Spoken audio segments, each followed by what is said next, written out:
بسم اللہ الرحمن الرحیم۔ منحوس عورت کی 3 نشانیاں۔ ایسی عورت سے جلدی جان چھڑاؤ۔ حضرت علی رضی اللہ تعالیٰ عنہ سے ایک شخص نے منحوس عورت کی نشانیوں کے بارے میں سوال کیا تو حضرت علی نے فرمایا اس عورت کی یہ 3 نشانیاں ہوں گی۔ ناظرین، حضرت علی رضی اللہ تعالیٰ عنہ نے ارشاد فرمایا منحوس عورت کے اندر یہ 3 نشانیاں ضرور ہوتی ہیں۔ اگر یہ 3 نشانیاں واضح نظر آنے لگ جائیں تو جلدی سے جلدی ایسی عورت سے جان چھڑوا لو۔ ناظرین، انسانی معاشرہ مرد اور عورت کے وجود سے تشکیل پاتا ہے۔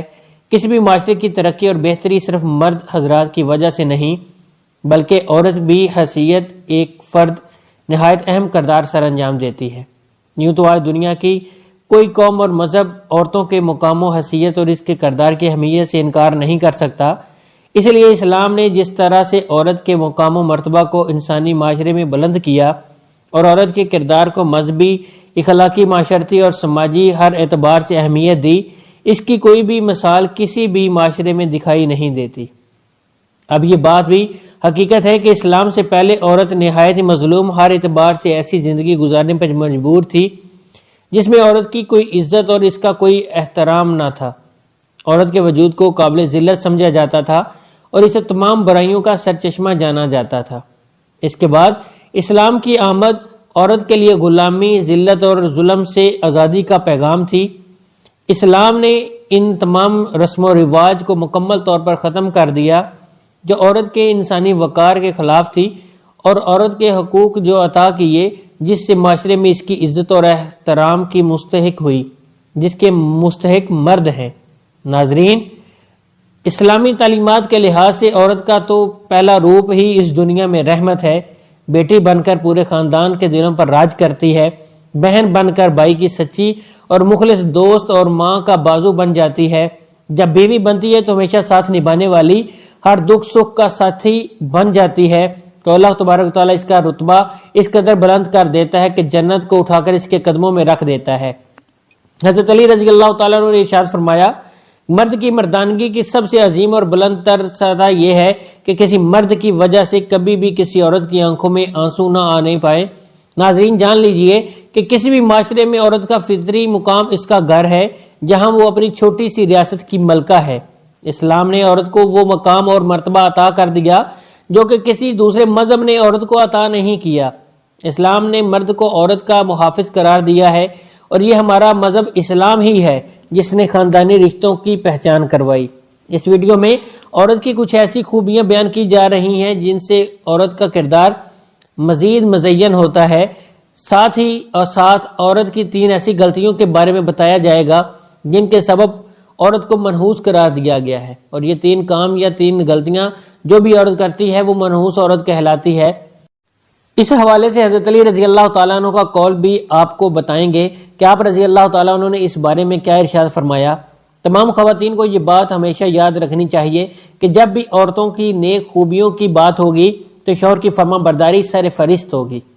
قرآن پاک میں اللہ تعالیٰ ارشاد فرماتے ہیں کہ نیک عورت وہ ہیں جو فرما بردار ہیں، خاوند کی غیر موجودگی میں اپنے مال و آبرو کی حفاظت کرنے والی ہیں۔ ایک مرتبہ حضور نبی کریم صلی اللہ علیہ وآلہ وسلم سے پوچھا گیا بہترین عورت کون سی ہیں؟ تو آپ صلی اللہ علیہ وآلہ وسلم نے ارشاد فرمایا کہ وہ عورت جب اس کا خاوند اس کی طرف دیکھے تو یہ اسے خوش کر دے، اور جب شوہر اسے کوئی حکم دے تو یہ اس کی اطاعت کرے اور اپنے جان و مال میں اپنے شوہر کا ناپسندیدہ کام بالکل نہ کرے اور اس کی مخالفت نہ کرے۔ عورت کے محبت اور اس کی اطاعت میں سب سے زیادہ حقدار اس کا شوہر ہے۔ اس کا اندازہ اس بات سے بخوبی لگایا جا سکتا ہے کہ نماز عبادت کی نہایت اعلیٰ قسم ہے اور سجدہ اس کی چوٹی ہے، لیکن اسلام نے شوہر کا مقام و مرتبہ واضح کرنے کے لیے اتنی اونچی مثال بیان کی کہ سیدنا ابو ہریرہ رضی اللہ تعالیٰ عنہ سے روایت ہے کہ نبی کریم صلی اللہ علیہ وآلہ وسلم نے فرمایا کہ اگر میں اللہ تعالیٰ کے سوا کسی اور کو سجدہ کرنے کا حکم دیتا تو بیوی کو اپنے شوہر کو سجدہ کرنے کا حکم دیتا۔ پھر آپ صلی اللہ علیہ وآلہ وسلم نے ارشاد فرمایا اس ذات کی قسم جس کے قبضے میں محمد صلی اللہ علیہ وآلہ وسلم کی جان ہے، عورت اپنے رب کا حق ادا نہیں کر سکتی جب تک وہ اپنے شوہر کا پورا حق نہ ادا کرے، حتیٰ کہ اس کا شوہر اسے بلائے اور وہ سواری پر ہو تب بھی وہ اپنے آپ کو نہ روکے۔ حدیث مبارکہ میں ہے کہ جس شوہر کو اپنی بیوی سے تکلیف پہنچتی ہے جنت کی حوریں اسے بد دعا دیتی ہیں نیک عورت کی ایک خوبی ستر و حاجات کی مکمل پابندی کرنا بھی ہے۔ مسلمان عورت کے لیے پردہ کرنا اسلام کی خصوصیات میں سے ایک ہے۔ پردے میں مسلمان عورت کی عزت و وقار کی حفاظت ہے۔ پردہ ایک رحمت ہے۔ اسلام نے عورت کو انتہائی بیش قیمت سرمایہ قرار دیا ہے، اس لیے اس کی حفاظت کا خصوصی انتظام بھی کیا ہے۔ زمانہ جاہلیت میں پردے کا کوئی رواج نہیں تھا اور یہ صرف اور صرف ایک اسلامی حکم ہے، یعنی اسلام نے پردے کا حکم نافذ کیا۔ خواتین یہ بھی بات جان لیں کہ ان کے لیے اپنے شوہر کی اطاعت کتنی اہم ہے۔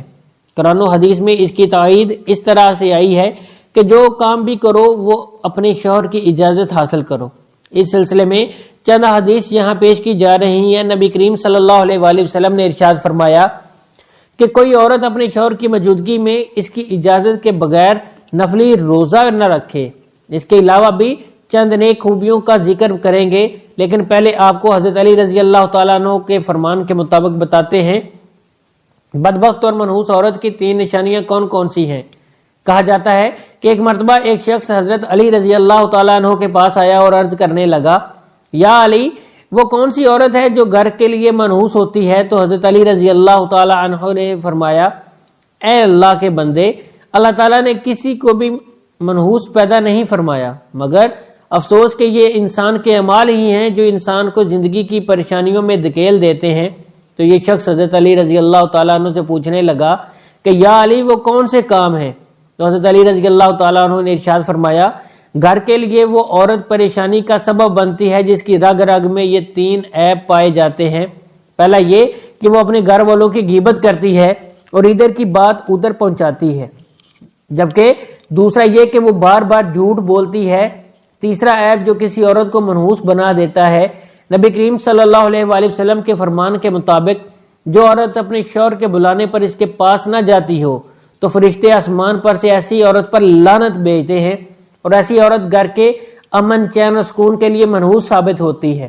محترم ناظرین، جان لیجئے کہ یہ 3 عادتیں ہیں جو بھی کسی عورت میں ہوں گی تو اپنے ساتھ ساتھ اپنے گھر والوں کو بھی برباد کر دیتی ہیں، اس گھر کی خوشحالی اور سکون کو بھی برباد کر دیتی ہیں۔ یہ 3 کام یعنی غیبت کرنا، شوہر کی بات نہ ماننا، جھوٹ بولنا، یہ 3 کام کسی بھی عورت کو ہرگز نہیں کرنے چاہیے، جبکہ ان 3 کاموں میں سے 2 کام تو ایسے ہیں کہ عورتوں کے ساتھ ساتھ مردوں کو بھی نہیں کرنے چاہیے، یعنی غیبت کرنا اور جھوٹ بولنا، کیونکہ یہ بہت بڑا گناہ ہے۔ عورت کے لیے یہ بھی حکم ہے کہ وہ اپنے شوہر کی اجازت کے بغیر کسی کو بھی اپنے گھر میں داخل نہ ہونے دے، جیسا کہ نبی کریم صلی اللہ علیہ وآلہ وسلم کا ارشاد ہے کہ جب بھی کوئی مرد کسی اجنبی عورت کے ساتھ خلوت میں ہوتا ہے تو ان میں تیسرا شیطان ہوتا ہے۔ اس لیے عورت کو چاہیے کہ وہ کسی مرد کو اجازت نہ دے کہ اس کے شوہر کی غیر موجودگی میں گھر کے اندر داخل ہو۔ اس طرح سے ایک مسلمان مرد کو بھی چاہیے کہ کسی اجنبی اور غیر محرم عورت کے پاس اس کے شوہر کی غیر موجودگی میں نہ جائیں، جیسا کہ نبی کریم صلی اللہ علیہ وآلہ وسلم کا ارشاد ہے کہ کوئی مرد کسی غیر محرم عورت کے ساتھ بغیر محرم کے تنہائی میں نہ ہو۔ اس طرح عورت کے لیے بھی ضروری ہے کہ وہ شوہر کی اجازت کے بغیر کسی غیر محرم سے بات نہ کرے۔ اس سلسلے میں ارشاد باری تعالیٰ ہے کہ ازواج مطہرات، تم دیگر عورتوں کی طرح نہیں ہو، اگر تمہیں خوف ہے بس تم اپنی آواز میں لچک پیدا نہ کرو جس سے مریض دل انسان اپنے دل میں لالچ پیدا کر بیٹھے، اور تم بلی اور درست بات کرو۔ معلوم ہوا کہ عورت کی آواز کا بھی پردہ ہے، وہ ان شرائط کے ساتھ اجنبی مرد سے بات کر سکتی ہیں۔ نمبر 1، آواز میں لچک، شیرینی اور مٹھاس نہ ہو۔ نمبر 2، صرف ضرورت کے وقت بات کریں۔ نمبر 3، پردے میں رہ کر بات کریں۔ دعا ہے اللہ تعالی ہمیں دین اسلام کو درست طریقے سے سمجھنے پر اور اس پر عمل کرنے کی توفیق عطا فرمائے اور ہمیں برے اعمال سے محفوظ فرمائے، آمین۔ ناظرین، کمنٹ باکس میں اللہ تعالیٰ کے 99 ناموں میں سے ایک نام ضرور ٹائپ کریں۔ اگر آج کی ویڈیو آپ کو اچھی لگی ہو تو ہمارے چینل کو سبسکرائب کریں اور ساتھ میں لگے ہوئے بیل آئیکن کو بھی دبا دیں تاکہ آنے والی تمام ویڈیو آپ تک بر وقت پہنچتی رہیں۔